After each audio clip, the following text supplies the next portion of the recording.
Hello guys, this is Mukesh. तो एक बार फिर से आप सभी का स्वागत है हमारे चैनल में जिसका नाम है फिजिक्स तड़का। तो आज हम डिस्कस करेंगे इलेक्ट्रोडायनेमिक्स का लेक्चर नंबर 21, जिसमें हम डिस्कस करेंगे पोटेंशियल ड्यू टू डाइलेक्ट्रिक और इसमें हम डिस्कस करेंगे generalise form of Gauss law for dielectrics. Second topic होगा हमारे पास गॉस लॉ फॉर डाइलेक्ट्रिक्स। ठीक है, इन दो टॉपिक के बारे में हम डिस्कस करेंगे। देखो, हमने लास्ट वीडियो में डाइलेक्ट्रिक के बारे में डिस्कस किया था। There are two type of dielectric, polar dielectric and non polar dielectric. इन सभी के बारे में हम डिस्कस किया था, डिटेल में डिस्कस किया था what is polar dielectric and what is non polar dielectric. इन सभी के बारे में हमने डिस्कस किया था। फिर हमने डिस्कस किया था इन डाइलेक्ट्रिक्स को यदि हम इलेक्ट्रिक फील्ड में प्लेस करें, मान लो we have a dielectrics whether it is polar or non polar, if we place this dielectric in electric field, external electric field E naught. ठीक है, इसको external electric field E naught में रखने पर what is going to happen inside this dielectric, मतलब इस dielectric के अंदर क्या होगा, there is induced dipole moment. एक डाइपोल मोमेंट इंड्यूस्ड होगा, इंड्यूस डाइपोल मोमेंट, एक डाइपोल मोमेंट इंड्यूस्ड होगा इस डाइलेक्ट्रिक के अंदर। ठीक है, जो डाइपोल मोमेंट इंड्यूस होगा पर यूनिट वॉल्यूम कितना डाइपोल मोमेंट इंड्यूस्ड होगा, उसकी हमने डेफिनेशन लिखी थी, दैट इज पोलराइजेशन वेक्टर, जिसको हमने कैपिटल पी से लिखा था। पोलराइजेशन की हमने डेफिनेशन निकल दी, polarization vector is dipole moment induced per unit volume dp by dv। मान लो इसमें से हमने स्मॉल वॉल्यूम dv ले लिया, स्मॉल वॉल्यूम dv ले लिया। इस स्मॉल वॉल्यूम dv में मान लो जो डाइपोल मोमेंट इंड्यूस्ड हो रहा है वो है dp, डाइपोल मोमेंट इंड्यूस हो रहा है dp। ठीक है, ये स्मॉल p है, स्मॉल p है मतलब induce dipole moment per unit volume, that is the polarisation vector. तो स्मॉल dp क्या होगा हमारे पास, polarisation vector capital P dv भी लिखते हैं, इसको डी से भी लिख देते हैं, क्योंकि v हम पोटेंशियल के लिए यूज़ करते हैं तो इसको हम डी से भी लिख सकते हैं। ठीक है, डी क्योंकि जो पोटेंशियल जो v है हम पोटेंशियल के लिए यूज़ करते हैं। ये इतना हमने डिस्कस कर लिया था about the polarisation vector. What is polarisation vector, it is the dipole moment induce in the dielectric per unit volume. ठीक है, what is polarisation vector, dipole moment induced per unit volume in dielectric. ठीक है, इसकी unit निकाल सकते हो तुम polarisation vector की, what is the unit of polarisation vector. तुम्हें डाइपोल मोमेंट की यूनिट पता होनी चाहिए और तुम्हें वॉल्यूम की यूनिट पता होनी चाहिए। डाइपोल मोमेंट की यूनिट क्या है हमारे पास, charge into meter, coulomb into meter, और वॉल्यूम क्या है मीटर क्यूब, तो ये आ जाएगा कूलम्ब अपॉन मीटर स्क्वायर। ठीक है, ये हमारे पास पोलराइजेशन वेक्टर की यूनिट होगी। डाइपोल मोमेंट की है चार्ज इंटू मीटर, क्योंकि पता है डाइपोल मोमेंट हमारे पास, हमें पता है डाइपोल मोमेंट क्या होता है, Q into D, charge into distance. ठीक है, तो coulomb into meter upon meter cube, तो ये आ जाएगा coulomb per meter square, coulomb per meter square MKS में। ठीक है, this is the polarisation vector, ये हमारे पास polarisation vector. Now we are going to discuss about the potential due to a dielectric. एक डाइलेक्ट्रिक है जिसको इलेक्ट्रिक फील्ड में रखा हुआ है। ठीक है, एक डाइलेक्ट्रिक है that is placed in the electric field. उस डाइलेक्ट्रिक के अंदर कुछ घटना होगी, क्या घटना होगी, there is induced dipole moment, dipole moment induce होगा। उस इंड्यूस्ड डाइपोल मोमेंट की वजह से किसी पॉइंट P पे what is going to be potential due to that dielectric, उस डाइलेक्ट्रिक की वजह से क्या पोटेंशियल होगा, that we have to calculate. ठीक है, तो मान लो ये डाइलेक्ट्रिक है, कोई भी आर्बिट्री शेप का हमने डाइलेक्ट्रिक ले लिया, that is placed in the electric field, external electric field, there is induced dipole moment. मान लो एक स्मॉल वॉल्यूम की हम बात करें, इस वॉल्यूम की बात करें हम, small volume, that is the small volume. ठीक है, इसको मान लिया हमने, इस स्मॉल वॉल्यूम को हमने मान लिया डी। इस डी की वजह से इस पॉइंट P पे, इस डी में एक इंड्यूस्ड डाइपोल मोमेंट होगा, मान लो वो इस डायरेक्शन में जो इंड्यूस्ड डाइपोल मोमेंट है dp, the induced dipole moment, मान लो वो इस डायरेक्शन में, और हमें इस पॉइंट O पे हमें पोटेंशियल फाइंड करना है। तो हम O से इसकी डिस्टेंस पता होनी चाहिए, ये एंगल थीटा है, मान लो ये डिस्टेंस r है। तो पोटेंशियल की डेफिनेशन से due to a dipole moment, what is the definition of potential due to a dipole moment, ये हमने डिस्कस किया था जब हम डिस्कस कर लिए थे इन दी अर्लियर वीडियो, जब हम डिस्कस कर रहे थे पोटेंशियल टू ए डाइपोल। ठीक है, potential due to a dipole, जब हमने पोटेंशियल की डेफिनेशन लिखी थी, क्या डेफिनेशन थी, P cos theta upon 4 pi epsilon naught are square. ये बहुत ही इंपॉर्टेंट रिजल्ट है, इसको याद रखना। Potential due to a dipole, ठीक है, किसी एक पॉइंट ओ पे, ठीक है, जिसकी डिस्टेंस देखो, ये हमारे पास डाइपोल मोमेंट था, ये हमारे पास डाइपोल था -q + q, ये एक पॉइंट था ओ पॉइंट, जिसके सेंटर से ये जो डिस्टेंस थी ये r थी, ये एंगल थीटा था। तो इस पॉइंट ओ पे जो पोटेंशियल था वो ये था हमारे पास p cos theta 4 pi epsilon naught are square, ये हमारे पास पोटेंशियल था, ठीक है। इसका हम यूज़ करेंगे, इसको हम ये भी लिख सकते हैं, देखो इसको हम ये भी लिख सकते हैं p डॉट आर कैप, ठीक है, p dot are cap 4 pi epsilon naught are square, ठीक है। p डॉट आर कैप मतलब ये p है हमारे पास, ये r है, इसका यूनिट वेक्टर आर कैप, इन दोनों के बीच का एंगल कोस थीटा, ठीक है। तो यही सेम आएगा p कोस थीटा, क्योंकि जो यूनिट वेक्टर इसका मैग्नीट्यूड तो 1 हो जाएगा, ठीक है।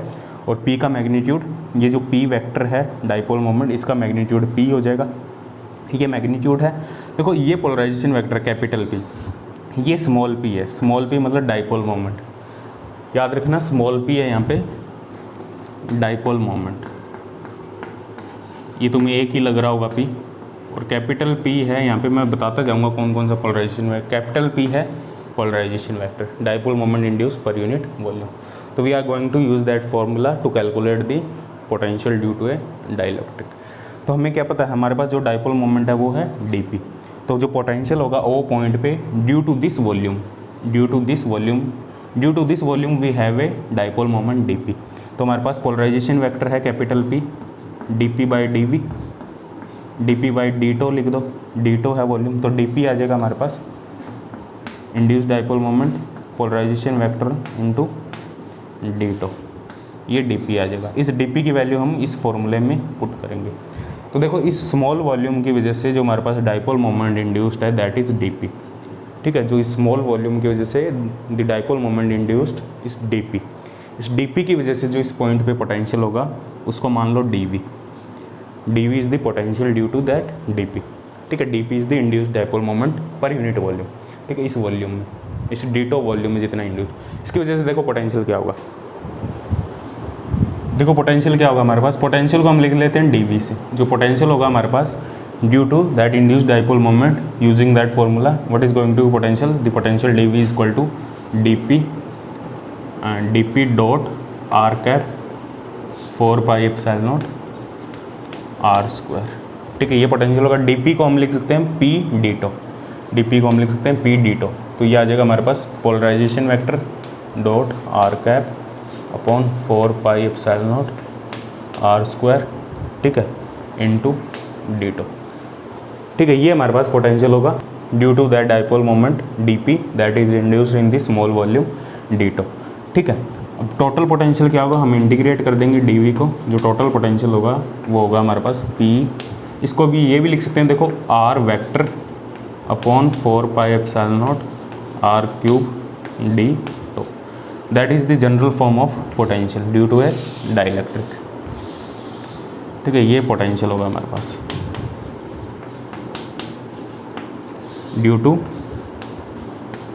डाइलेक्ट्रिक।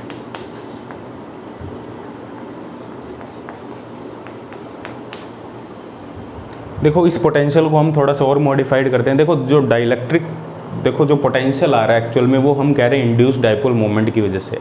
एक्चुअल में जो पोटेंशियल आ रहा है we are saying that the potential is due to the induced dipole moment. And what is the source of induced dipole moment, हमारे पास जो सोर्स है इंड्यूस्ड डाइपोल मोमेंट क्या है, एक्चुअल में जो चार्ज का कॉम्बिनेशन ही तो है। तो एक्चुअल में जो फंडामेंटल सोर्स है डाइपोल का वो क्या है, चार्ज, ठीक है। एक्चुअल में जो पोटेंशियल है ये चार्ज की टर्म में तो होगा, ये चार्ज की वजह से ही तो होगा, ऐसे थोड़ी ये डाइपोल है कोई अलग से कोई एंटिटी है। Dipole is the combination of charge, dipole is the combination of two charge which is opposite in nature, ठीक है। उसका कॉम्बिनेशन ही तो है चार्ज का जो डाइपोल है। तो एक्चुअल जो सोर्स है हमारे पास, एक्चुअल में जो सोर्स है इस पोटेंशियल का, source of this potential is actually एक चार्ज, और वो कौन सा चार्ज है, वो चार्ज है बाउंड चार्ज, क्योंकि एक्सटर्नल इलेक्ट्रिक फील्ड की वजह से, ये मैंने डिस्कस किया था बाउंड चार्ज के बारे में, क्योंकि एक्सटर्नल इलेक्ट्रिक फील्ड की वजह से इस डाइलेक्ट्रिक के अंदर एक बाउंड चार्ज प्रोड्यूस्ड होगा। ठीक है। बाउंड चार्ज दो टाइप के होते हैं, वो अभी डिस्कस करेंगे, ठीक है। एक्सटर्नल इलेक्ट्रिक फील्ड इस डाइलेक्ट्रिक पे हम अप्लाई करेंगे। एक्सटर्नल इलेक्ट्रिक फील्ड की वजह से क्या होगा, एक चार्ज इंड्यूस्ड होगा, नेट चार्ज अभी भी जीरो होगा, नेट चार्ज अभी भी जीरो होगा, चार्ज इंड्यूस्ड होगा, that charge is bound charge. Actual में जो इस पोटेंशियल का जो यहाँ पोटेंशियल है, इसका जो सोर्स है वो बाउंड चार्ज है। तो हम चार्ज की फॉर्म में इसको लिखेंगे, हमने पोटेंशियल की फॉर्म में लिखा। देखो ये जो फॉर्मूला है, हम डाइपोल की मोमेंट की वजह से हम कैलकुलेट करते हैं कि डाइपोल की वजह से ये पोटेंशियल का फॉर्मूला आता है। ये एक्चुअल में हम कैलकुलेट इनिशियली चार्ज की वजह से ही तो करते हैं कि माइनस क्यू एक प्लस क्यू चार्ज है, दोनों का कॉम्बिनेशन लेते हैं, प्लस करते हैं दोनों को, फिर हम सोल्व करते हैं, फिर इस फॉर्म में आता है। हम अब रिवर्स जा रहे हैं, अब हम चार्ज के बारे में इंफॉर्मेशन निकाल रहे हैं। What is the bound charge, what is the formation of bound charge, किस नेचर का है, what is the formation of bound charge, जो बाउंड चार्ज है वो किस नेचर का है, वो हम फाइंड करने की कोशिश कर रहे हैं। बाउंड चार्ज को हम फाइंड करने की यहाँ पे कोशिश कर रहे हैं। तो इस फॉर्मूले को हम जनरल बाउंड चार्ज की फॉर्म में लेके आएंगे। देखो इस फॉर्मूले को हम क्या लिख सकते हैं, इस फॉर्मूले को हम क्या लिख सकते हैं, देखो जो r vector upon r cube है, इसको हम ये लिख सकते हैं पी, ठीक है, dot del 1/r, p dot del 1/r upon 4 epsilon naught d tau. ये हमारे पास पोटेंशियल का जनरल फॉर्म आएगा। अब देखो इसको हम मॉडिफाइड करते हैं, इस फॉर्मूले को हम क्या लिख सकते हैं, देखो इसको हम लिखते हैं, देखो ये हमारे पास पोटेंशियल है, हमारे पास पोटेंशियल का फॉर्मूला है P dot del 1/r, del 1/r, ये देखो यहाँ पे ये डॉट नहीं होगा, ये ग्रेडियंट होगा, del 1/r 4 epsilon naught d tau, ये होगा हमारे पास, ठीक है। अब देखो पी डॉट डेल 1/r को हम क्या लिख सकते हैं, एक प्रॉपर्टी है हमारे पास वेक्टर फॉर्म में, एक हमारे पास स्केलर है, एक वेक्टर है, ये स्केलर है हमारे पास, ठीक है, ये क्वांटिटी है हमारे पास 1/r, ये स्केलर है, और ये क्वांटिटी हमारे पास वेक्टर है।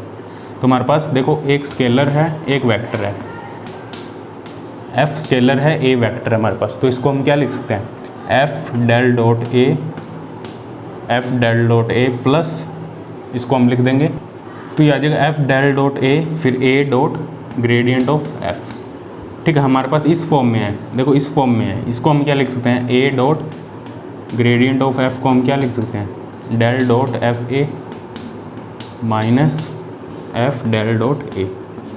तो हमारे पास ए है, हमारे पास पी डॉट डेल 1/r, तो इसको हम क्या लिख सकते हैं, del dot p/r, p vector upon r minus 1/r, f 1/r del dot p, ठीक है। इस फॉर्म में आ जाएगा, इसको यहाँ पुट कर देंगे तो पोटेंशियल आएगा हमारे पास, देखो 1/4 एप्सिलॉन नॉट तो बाहर है ऑलरेडी, इसको हम लिख देंगे del dot p vector upon r, ठीक है, minus 1/r del dot p d tau, ये आ जाएगा हमारे पास। देखो इन दोनों को अलग अलग कर लेंगे, इन दोनों टर्म को, 1/4 एप्सिलॉन नॉट, ये आ जाएगा del dot p vector upon r, ये पोलराइजेशन वेक्टर है, d tau minus 1/4 epsilon naught del dot p upon r d tau. ये दोनों वॉल्यूम इंटीग्रेशन है, इसको हम सरफेस इंटीग्रेशन में चेंज कर सकते हैं, वॉल्यूम इंटीग्रेशन को del dot p, divergence theorem से, गॉस डाइवर्जेंस थ्योरम से, तो ये आएगा हमारे पास p r 4 epsilon naught dot N D s, ये लिख सकते हैं हम इसको p dot N D S 4 epsilon naught r minus, इसको ऐसे ही पढ़ा रहने देंगे, del dot p 4 epsilon naught r d tau. ये सरफेस इंटीग्रेशन है, ये वॉल्यूम इंटीग्रेशन है, ठीक है। तो ये क्या आएगा हमारे पास, देखो तो ये क्या आएगा हमारे पास, जो पोटेंशियल आएगा हमारे पास, potential p dot N D S, p dot N D S 4 epsilon naught r plus minus del dot p 4 epsilon naught r, minus को अंदर ले गए हम डी टो, ये हमारे पास टोटल पोटेंशियल आ रहा है। अब देखो ये जो पोटेंशियल है, ये चार्ज की वजह से, देखो चार्ज की वजह से, कोई चार्ज की वजह से किसी पॉइंट पे जो पोटेंशियल होता है चार्ज की वजह से वो होता है q/4 एप्सिलॉन नॉट r, तो यहाँ पे दो चार्ज है, ये है हमारे पास सरफेस इंटीग्रेशन, ये है हमारे पास वॉल्यूम इंटीग्रेशन। तो एक तो सरफेस चार्ज है हमारे पास, एक वॉल्यूम चार्ज है। ये सरफेस चार्ज डेंसिटी है पी डॉट एन, ठीक है। यहाँ पे ds की हम बात कर रहे हैं तो ये तो कंप्लीट सरफेस चार्ज है। यदि हम सिर्फ पी डॉट एन की बात करें तो ये सरफेस चार्ज डेंसिटी है सिग्मा पी, जिसको हम सिग्मा पी से लिख देते हैं सरफेस चार्ज डेंसिटी, वो है पी डॉट एन, ठीक है, पोलराइजेशन वेक्टर डॉट एन। और ये हमारे पास है वॉल्यूम चार्ज डेंसिटी, उसको रो पी से लिख देते हैं माइनस डेल डॉट पी। तो there are two type of charge, there are two type of bound charge, ठीक है। एक तो surface charge, surface bound charge, एक हमारे पास वॉल्यूम बाउंड चार्ज।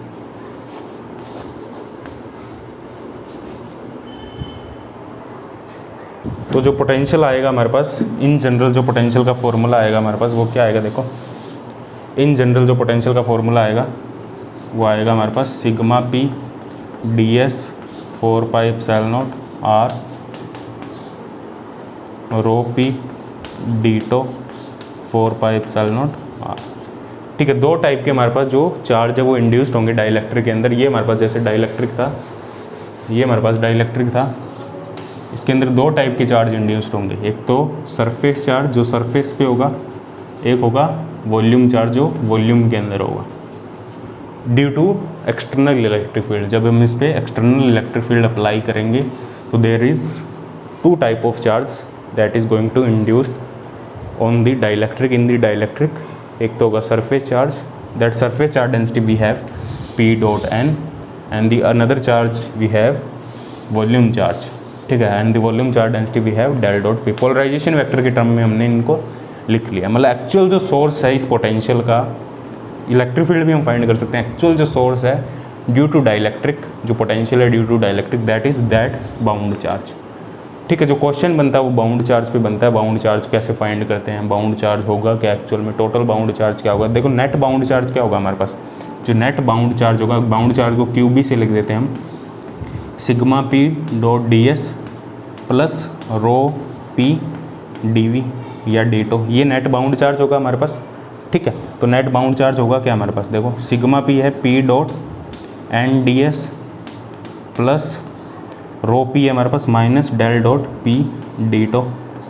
इसको हम वॉल्यूम इंटीग्रेशन में चेंज कर सकते हैं, तो ये क्या आएगा हमारे पास del dot P D tau, ठीक है।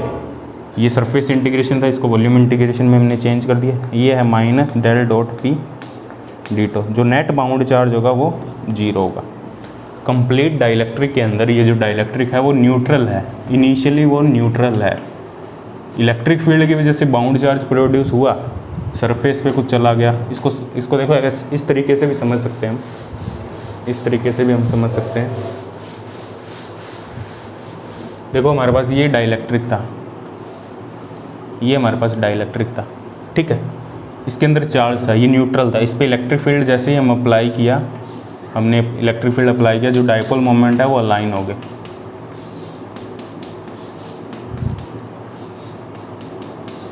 इस टाइप से डाइपोल मोमेंट वो अलाइन होंगे इस टाइप से। ये नेगेटिव चार्ज है, ये पॉजिटिव चार्ज है, ठीक है। ये सरफेस पे आ जाएगा नेगेटिव चार्ज, इधर पॉजिटिव को। ये जो बीच वाला चार्ज है कम्प्लीटली कैंसिल नहीं होगा, यहाँ पे भी कुछ चार्ज होगा। ये बाउंड चार्ज हो गया, ये दोनों बाउंड चार्ज होंगे। ये हमारे पास ये वॉल्यूम चार्ज होगा, वॉल्यूम बाउंड चार्ज, और ये होगा हमारे पास सरफेस बाउंड चार्ज। यदि जो पोलराइजेशन है वो यूनिफॉर्म है, if the polarization is uniform, यदि हमारे पास जो पोलराइजेशन है वो यूनिफॉर्म पोलराइजेशन है। यूनिफॉर्म का मतलब है जो बाउंड चार्ज है वो ओनली सरफेस पे होगा। जो नेट वॉल्यूम चार्ज है, जो नेट वॉल्यूम चार्ज डेंसिटी वो जीरो हो जाएगी। यदि पोलराइजेशन है वो यूनिफॉर्म है, पोलराइजेशन इज़ यूनिफॉर्म, तो जो चार्ज होगा हमारे पास वो सिर्फ सरफेस चार्ज होगा। वॉल्यूम चार्ज डेंसिटी जीरो होगी, वॉल्यूम चार्ज होगा वो जीरो होगा। यदि नॉन यूनिफॉर्म है तो वॉल्यूम चार्ज भी होगा। यदि पोलराइजेशन है वो यूनिफॉर्म है तो सरफेस पे ही चार्ज होगा, सेंटर वाला पूरा कैंसिल हो जाएगा। यदि नॉन यूनिफॉर्म है तो सेंटर में चार्ज कंप्लीट कैंसिल नहीं हो पाएगा, वॉल्यूम में बल्क में कंप्लीट चार्ज कैंसिल नहीं हो पाएगा। तो टोटल चार्ज है सरफेस प्लस वॉल्यूम दोनों होंगे, ठीक है। तो this is the concept of bound charge. अब इस पे क्वेश्चन बन जाता है, बाउंड चार्ज तुम्हें पोलराइजेशन वेक्टर तुम्हें कैलकुलेट करना है, यदि तुम्हें पोलराइजेशन वेक्टर गिवन हो तो तुम बाउंड चार्ज कैलकुलेट कर सकते हो यूजिंग दैट फॉर्मूला, ठीक है। इस पे क्वेश्चन करेंगे हम। अब पोलराइजेशन वेक्टर का कैसे पता लगाएं, पोलराइजेशन वेक्टर कैसे कैलकुलेट करें, सबसे पहले तो वो हमारे पास टास्क है, वो हम कैलकुलेट करेंगे general form of Gauss law, ठीक है, गॉस लॉ फॉर डाइलेक्ट्रिक। उसका हम यूज़ करेंगे to find the polarisation vector, and using that polarization vector we are going to deal with the bound charge, ठीक है। हम बाउंड चार्ज से कैसे डील करें और कैसे हम फाइंड करें, इस पर हम काफ़ी क्वेश्चन कर लेंगे नेक्स्ट लेक्चर में। लेकिन अभी हम देखते हैं सेकेंड टॉपिक हमारा generalize form of Gauss law, that is the Gauss law for dielectrics, उसके बारे में हम डिस्कस करते हैं। अब हम डिस्कस करते हैं गॉस लॉ फॉर डाइलेक्ट्रिक। अब हमारे पास देखो जो चार्ज है डाइलेक्ट्रिक मटेरियल के अंदर, वो एक तो बाउंड चार्ज है और एक चार्ज है जो हम बाहर से प्लेस करते हैं, बाहर से हम प्रोवाइड करवाते हैं, जो होता है फ्री चार्ज, जो होता है फ्री चार्ज, ठीक है। फ्री चार्ज जो हमने अभी तक जो चैप्टर पढ़े हैं वो फ्री चार्ज के कॉन्टेक्स्ट में हमने पढ़े हैं। फ्री चार्ज की वजह से हमने गॉस लॉ निकाला। जो भी चार्ज है जो हम प्लेस करते हैं किसी भी मटेरियल के अंदर, किसी भी स्फीयर के अंदर, किसी भी नॉन कंडक्टिंग स्फीयर के अंदर, जो हमने अलग अलग केस किए थे, सॉलिड स्फीयर है, नॉन कंडक्टिंग है, इसके अंदर हमने क्यू चार्ज रखा है, क्यू चार्ज को डिस्ट्रीब्यूट किया। ये जो चार्ज जो हम बाहर से डिस्ट्रीब्यूट करते हैं दैट इज़ फ्री चार्ज, और एक एक्सटर्नल इलेक्ट्रिक फील्ड की वजह से जो इंड्यूस्ड होता है that is bound charge. Bound charge के बारे में हमने पढ़ लिया। एक सरफेस चार्ज होता है, surface bound charge P dot N, N है in the direction of R, जिस डायरेक्शन में हम इलेक्ट्रिक फील्ड फाइंड कर रहे हैं, ठीक है, जिस डायरेक्शन में पोटेंशियल फाइंड कर रहे हैं। जो आर वेक्टर है हमारे पास, ये पॉइंट है तो ये आर वेक्टर है, ठीक है। मतलब सरफेस के जो परपेंडिकुलर डायरेक्शन है उसको भी हम कह सकते हैं, जो सरफेस के जो परपेंडिकुलर डायरेक्शन है P डॉट एन कैप, ठीक है, जो सरफेस है उसके परपेंडिकुलर डायरेक्शन। और एक हमारे पास रो P माइनस डेल डॉट। ये जब क्वेश्चन करेंगे ये और भी क्लियर हो जाएगा, जब हम क्वेश्चन डिस्कस करेंगे about the bound charge it will be more clear to you, ठीक है। तो हमारे पास जो टोटल, अब गॉस लॉ देखो, गॉस लॉ हमारे पास क्या है, E dot N D s, जो इलेक्ट्रिक फील्ड है इन ए क्लोज सरफेस, ठीक है, गॉस लॉ वो है Q by epsilon not, Q by epsilon not, that is the electric field, ठीक है। एक गॉसियन सरफेस ले हम यहाँ पे, एक गॉसियन सरफेस ले, कंप्लीट गॉसियन सरफेस ले, ठीक है। इस पॉइंट पे जो इलेक्ट्रिक फील्ड होगा वो होगा E dot d s, E dot N D s Q by epsilon naught, और एन है इसके परपेंडिकुलर डायरेक्शन में, ठीक है, जो सरफेस के परपेंडिकुलर डायरेक्शन में वेक्टर होगा। अब यहाँ पे जो Q है it is Q free charge plus Q bound charge, दो टाइप के चार्ज है यहाँ पे, Q free plus Q bound. अब इसको देखो, हम इसको हम डाइवर्जेंस इक्वेशन के फॉर्म में लिख सकते हैं, डिफरेंशियल इक्वेशन के फॉर्म में लिख सकते हैं, जो मैक्सवेल फर्स्ट इक्वेशन होगी। इसको हम वॉल्यूम इंटीग्रेशन में चेंज कर सकते हैं, इसको भी हम इंटीग्रेशन में चेंज कर सकते हैं। ये क्या आएगा हमारे पास, ये हमारे पास सरफेस इंटीग्रेशन है, इसका वॉल्यूम इंटीग्रेशन क्या आएगा, del dot E D V, del dot E D V Gauss divergence theorem से ये आएगा हमारे पास rho D V upon epsilon naught integration rho D V. Rho है हमारे पास total charge density, bound plus free charge. तो इसको हम ये लिख सकते हैं डेल डॉट ई, कंपेयर करेंगे del dot E rho by epsilon naught. अब यहाँ पे जो रो है, rho f plus rho b, rho f plus rho b upon epsilon naught, ठीक है। ये हमारे पास टोटल चार्ज डेंसिटी है, फ्री चार्ज डेंसिटी और बाउंड चार्ज डेंसिटी, इस फॉर्म में लिख सकते हैं। अब यहाँ से देखो रो बी है हमारे पास माइनस डेल डॉट पी, तो ये आएगा del dot E rho f minus del dot p polarization vector upon epsilon naught, इस फॉर्म में हम लिख सकते हैं। अब देखो इसको हम क्या लिख सकते हैं, इसको यहाँ लिख देते हैं हम epsilon naught del dot E plus del dot P rho F, इसको हम लिख सकते हैं del epsilon naught E plus P, del dot epsilon naught E plus P rho F. इसको हम लिखेंगे डी से, ये होगा हमारे पास डिस्प्लेसमेंट वेक्टर रो एफ, ठीक है। ये होगा हमारे पास फॉर डाइलेक्ट्रिक डिस्प्लेसमेंट वेक्टर, जो फ्री चार्ज की वजह से जो फील्ड होगा, जो फ्री चार्ज की वजह से जो एक वेक्टर होगा। अब इलेक्ट्रिक फील्ड, ये जो इलेक्ट्रिक फील्ड है it is the total electric field due to bound charge and free charge both, but the d is the d भी एक तरीके का फील्ड है, that is the displacement field भी हम कह सकते हैं, या कोई इसका फिजिकल सिग्निफिकेंस इस टाइप से नहीं होगा, लेकिन ये एक मैथमेटिकल क्वांटिटी है, that is the combination of electric field and the polarisation vector. ठीक है, लेकिन इसको हमने किसकी फॉर्म में लिख लिया, फ्री चार्ज की फॉर्म में। फ्री चार्ज के बारे में हमें इन्फॉर्मेशन होगी, क्योंकि हम बाहर से पुट कर रहे हैं फ्री चार्ज के बारे में इन्फॉर्मेशन होगी, तो हम डी को फाइंड कर सकते हैं, डिस्प्लेसमेंट वेक्टर को। डिस्प्लेसमेंट वेक्टर होगा हमारे पास epsilon naught E plus P. ठीक है, तो यहाँ से हम गॉस लॉ लिख सकते हैं, इसको हम वॉल्यूम इंटीग्रेशन में चेंज कर सकते हैं, दोनों साइड वॉल्यूम इंटीग्रेशन लेंगे डी वी, यहाँ भी वॉल्यूम इंटीग्रेशन लेंगे डी वी, इसको सरफेस इंटीग्रेशन में चेंज कर देंगे, ये आएगा d dot N D s, और ये आएगा हमारे पास क्यू एफ फ्री चार्ज, क्योंकि free charge density into d v integration, ये आ जाएगा हमारे पास फ्री चार्ज। ये गॉस लॉ होगा हमारे पास फॉर डिस्प्लेसमेंट वेक्टर। ठीक है, Gauss law for displacement vector, d dot N D s equal to q f. यदि फ्री चार्ज के बारे में हमें इन्फॉर्मेशन है। अब पी होगा, देखो जो polarization vector it is proportional to the external electric field, it is proportional to the electric field. ठीक है, जो पी होगा हमारे पास पोलराइजेशन वेक्टर होगा, it is proportional to the electric field. ठीक है, जितना इलेक्ट्रिक फील्ड ज़्यादा होगा उतना ही हमारे पास जो पोलराइजेशन है उतना ही वो ज़्यादा होगा। तो इसको हम ये लिख सकते हैं, प्रोपोर्शनलिटी कॉन्स्टेंट हटाएंगे, एप्सिलॉन नॉट काई ई। जो काई है यहाँ पे वो है susceptibility of medium, dielectric medium. ये तुमने पढ़ा होगा ससेप्टिबिलिटी के बारे में, ससेप्टिबिलिटी ऑफ डाइलेक्ट्रिक मीडियम।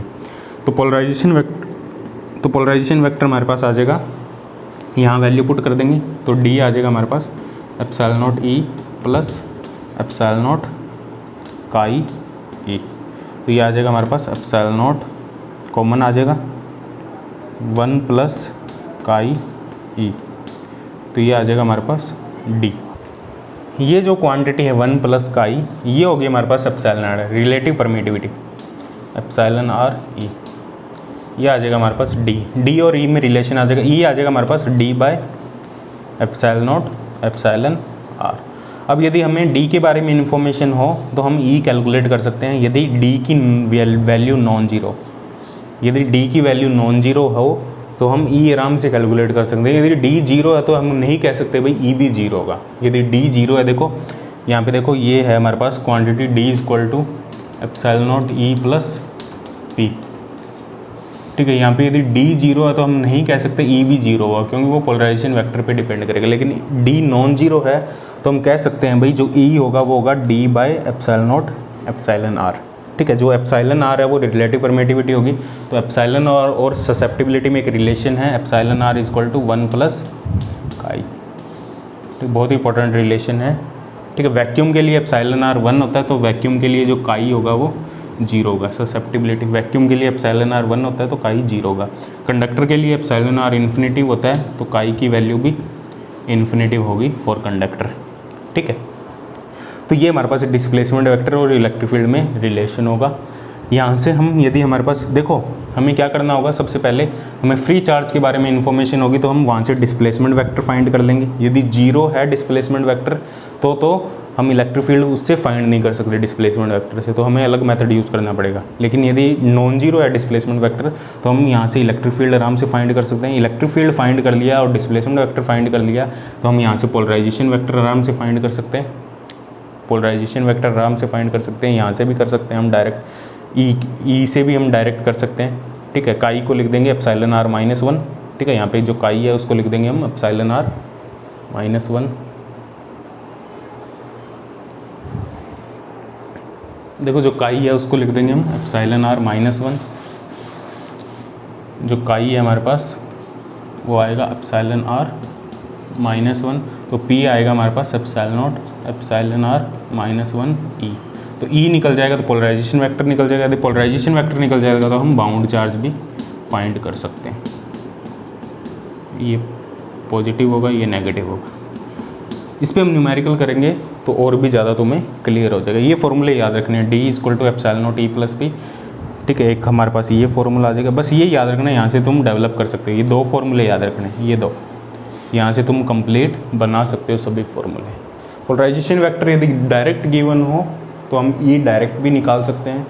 ठीक है, बाकी मतलब क्वेश्चन करेंगे तो ये और भी ज़्यादा क्लियर हो जाएगा। किस टाइप के क्वेश्चन बनते हैं वो हम डिस्कस करेंगे सारे क्वेश्चन। ठीक है, बाउंड चार्ज पे क्वेश्चन बनता है, डिस्प्लेसमेंट वेक्टर पे बनता है, पोलराइजेशन वेक्टर पे बनता है, बहुत ही इंपॉर्टेंट है ये, मतलब यही थ्योरी है बस।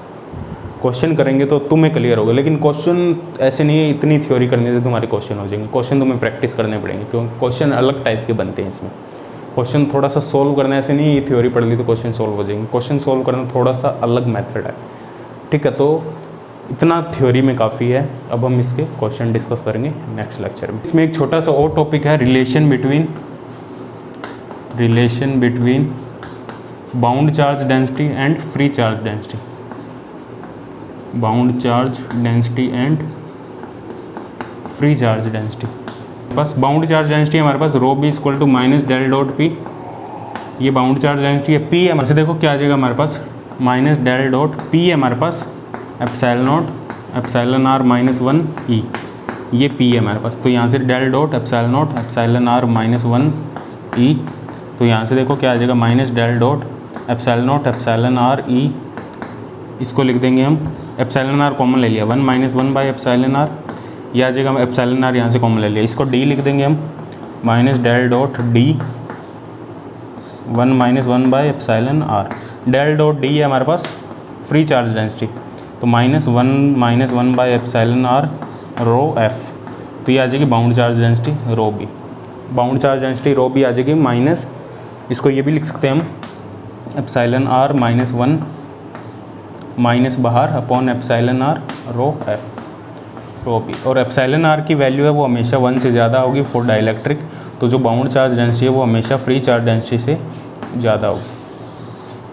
हाँ, बाउंड चार्ज डेंसिटी है वो फ्री चार्ज डेंसिटी से हमेशा कम होगी, क्योंकि एप्सिलॉन आर की वैल्यू हमेशा 1 से ज़्यादा है। एप्सिलॉन आर की वैल्यू हमेशा 1 से ज़्यादा है, तो बाउंड चार्ज डेंसिटी वो फ्री चार्ज डेंसिटी से हमेशा कम होगी। जो वॉल्यूम चार्ज डेंसिटी की हम बात कर रहे हैं वो फ्री चार्ज डेंसिटी से हमेशा कम होगी, क्योंकि कुछ पार्ट है वो सरफेस चार्ज डेंसिटी में भी जाएगा, तो इसलिए रो बी की वैल्यू हमेशा रो एफ से कम होगी हमारे पास डेंसिटी की, ये याद रखना। बस इतना ही थ्योरी है, बाकी हम इस पर क्वेश्चंस करेंगे तो it will more clear to you, ठीक है। जो क्वेश्चन किस टाइप के आते हैं वो सारे क्वेश्चन हम डिस्कस करेंगे नेक्स्ट लेक्चर में, ठीक है। उसके बाद हम डिस्कस करेंगे नेक्स्ट टॉपिक।